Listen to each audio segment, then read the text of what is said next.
பிஸியான டே ஆனாலும் டேஸ்டியாக ஏதாவது சமைக்கணும்னு சொல்லி டக்குன்னு செஞ்சது தான் இந்த வெஜிடபிள் புலாவ்.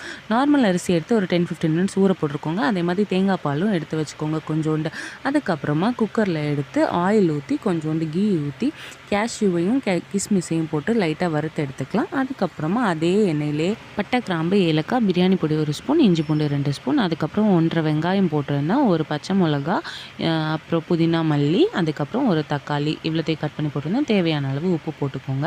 அதுக்கப்புறமா நான் வெஜிடபிள்ஸ்லாம் குட்டி குட்டியாக கட் பண்ணி வச்சுருந்தேன். எல்லாத்துலேயும் கொஞ்சம் கொஞ்சம் போட்டிருந்தேன். அதுக்கப்புறம் தண்ணி எடுத்து அளவு வச்சுக்கோங்க. 1க்கு 1.5. நான் 1 கப் நார்மல் பால் எடுத்திருந்தேன், ஆவின் பால். அதுக்கப்புறம் தண்ணியும் கொஞ்சம் ஆட் பண்ணியிருந்தேன்.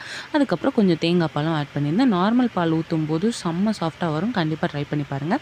கொஞ்சோண்டு பெப்பரும் போட்டுட்டேன். அதுக்கப்புறம் அரிசியும் எடுத்து போட்டு வறுத்து வச்ச கேஷ்யூ பன்னீர்லாம் போட்டு மூடி வைங்க. 15 மினிட்ஸில் ரெடி ஆயிடும். நான் ரிச்னஸ்க்காக தான் தேங்காய் பால், கேஷ்யூலாம் போட்டேன்.